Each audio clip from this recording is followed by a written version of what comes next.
Hey, y'all, and welcome to Politibrawl. My name is Brian, and Sebastian Gorka ends the career of this Times radio host because he can't answer this one simple question. Let's dive in. People who live in the real world have just had it with this cult that is the Democrat Party that says, "Oh, I've been studying Hitler a lot, and yeah, they just elected Hitler. His son-in-law is Jewish. His grandchildren are Jewish. He moved the embassy to Jerusalem. He stood shoulder to shoulder with Bibi Netanyahu. They are deranged." And when you have the price of petrol doubling, sometimes tripling in states like California, 20 million illegals let into this country by Kamala Harris, wars in the Middle East, wars in Europe, people have just said, sod this. This is insanity. The Hispanic vote. There's one county in Texas that is 97% Hispanic, and they elected President Trump. They haven't elected a Republican since, I think it was 1872. I mean, people of every hue have said, you are insane, you Democrats, and we've had it.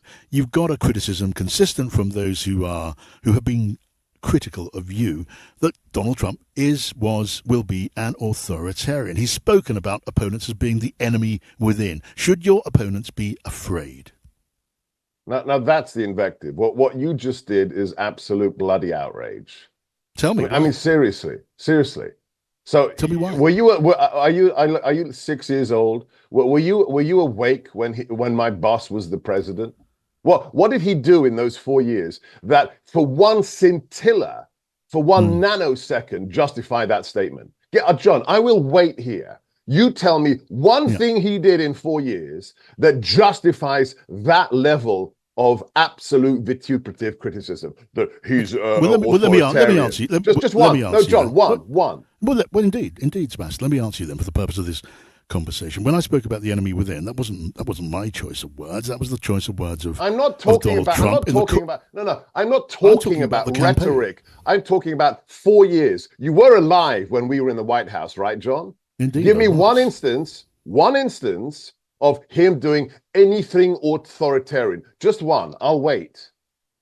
Well, I mean, I suppose I'm not setting up in opposition to Donald Trump, but since you ask for an example of what some of your critics would consider authoritarian, I might look at the testimony from people very close to the demonstrations outside the White House and the then presidents. It is testified by people close to him at that point. From what I read, he was suggesting severe action by the military against those protesters.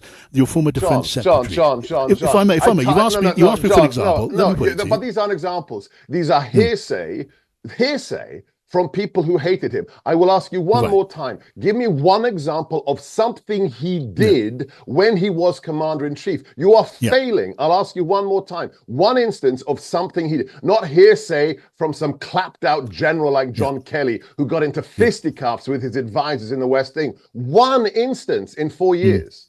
Yeah, well, look, the example I was quoting was from a former Trump-appointed defense secretary. Again, it's not my account. Hearsay. Give me one instance. Not somebody said about President Trump. Do you not speak English? Give me one instance in 4 years. This is mind-blowing that this counts as journalism in the land where I was born. I will say one more time. Give me one instance in the 4 years where you were apparently awake of President Trump acting like an authoritarian. Like, I don't know, the FBI being sent to raid his home by the Biden administration at gunpoint. Give me one instance like that, John. I mean, truly, this is mind-boggling that you say it and then you can't back it up. Well, no, I mean, it's my function here to present to you things that have been said by authoritative figures describing the actions of the former president. You are accusing him of being, of authoritarian tendencies, and you can't give me one instance. One instance. The dude is on top of his stuff. And he's asking one simple question to another Brit. Times Radio is owned by Rupert Murdoch. It's over across the pond. Okay, it's based out of England. They know what authoritarianism looks like. Okay, they had to go through the London Blitz. There aren't too many of those survivors left. But they know what it looks like from their history. And then they decided to vote for it. I cannot travel to the UK because they have threatened to arrest people for their opinions, even though I'm a citizen of another country. Okay? I am terrified of even the prospect of flying into Heathrow Airport because they do not have freedom of speech over in England. You can't ask certain questions about certain groups, even though, what was it, about 1 million people came out for the Tommy Robinson riots. You'd think that these Euros would understand what authoritarianism looks like. And instead, this radio host basically said, I have it on good authority that someone said something to the president, and the president wanted to do naughty things. If you're 64 years or older, you probably want to listen to this one. The Department of Justice just went after 3 of the biggest Medicare providers, all for claiming that they were unbiased, while allegedly steering seniors into plans that provided them the best kickbacks. This just goes to show you can't trust any old Medicare provider to have your back. But navigating Medicare alone, that can be a total nightmare. That's why I want you to know about Chapter. They flip the script on the system by comparing every Medicare plan, not just the ones that give them the highest kickbacks. That's how they help people save, on average, $1,100 per year. If your plan's already the right fit, they'll tell you. And if there's a better plan out there, they'll help you switch. So if you're ready to fight against a rigged system, call Chapter today and get advice from people in your corner.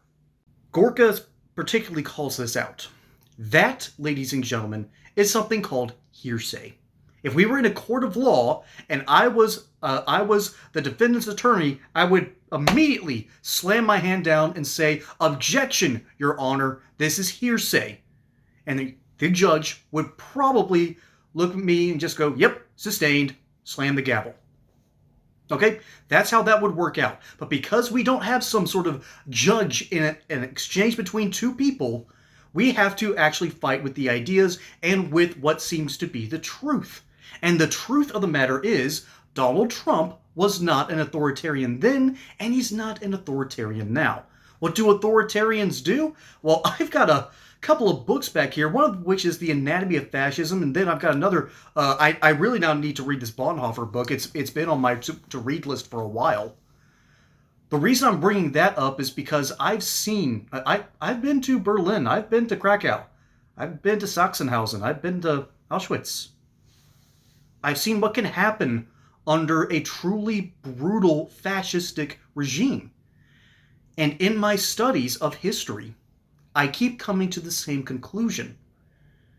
The only ways to make that style of government is what happens when a people group that has been in a traditional land and a traditional nation gets completely removed from power. They've watched their culture erode. They aren't allowed a whole lot of rights. And they finally just snap.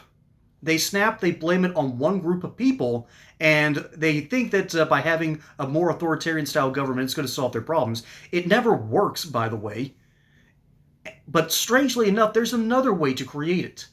And that's something that I've been working on this morning, and I just happened to find this video, so this just happens to be a great little timing here. There's another way to create a fascist-style government, and that is elect a deeply leftist Marxist style of government, or allow it to come to power. What will happen every single time is that they'll realize, wait a minute, this whole private property thing might actually work. After all, what is a fascist? It is someone that believes nothing outside of the state, everything serving the state.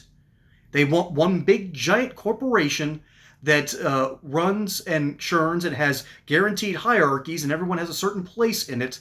And that way you can organize your society the way you want to. Everyone gets their own little piece of land.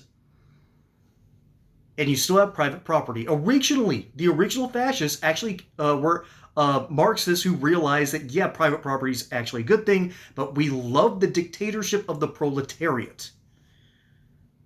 In other words, ladies and gentlemen, you need someone who believes in big government. Well, folks, cutting red tape, cutting taxes, giving more power back to the individual states is exactly the opposite of a fascist-style governance.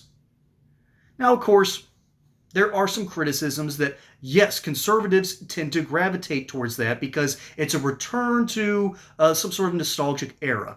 That's always a bit of a draw. It's like a mosquito seeing one of those bug off lights. Okay, it is a draw.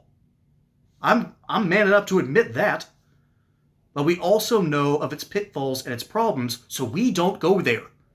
Meanwhile, leftists and Marxists don't understand their own ideology, or the ones that do understand and still believe in it. Those are the ones you've got to watch out for. But the ones who simply see the beautiful little piece of cheese on the mousetrap and think, I can get the cheese, there's no trap here. Well, guess what?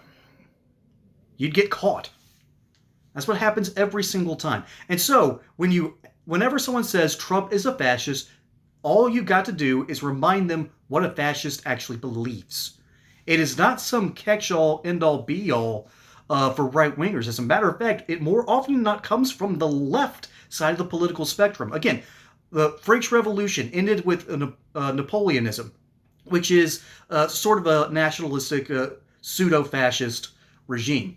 That is what the left wing did thanks to Robespierre. People finally said, we've had enough. We got to try something different. That's what happened to the Soviet Union. That's what happened to China. It's what happens nearly every single time you try communism. So it's funny how this whole discourse has been created, because a whole lot of people don't understand their own terms, use them incorrectly, and then this stunning and brave genius talks about hearsay when actions, ladies and gentlemen, speak louder than words. That's the reality of this situation, and I don't need a posh British accent in order to make that point. Sebastian Gorka is 100% correct, and this newscaster from Times Radio, bless his heart, this really is the future of England, ladies and gentlemen. It is just bizarre. But let me know what you think down in the comments below. My name is Brian. Hope you enjoyed that segment here on Politibrawl. Don't forget to like and subscribe. Catch you on the next one. Until then, y'all have a good one.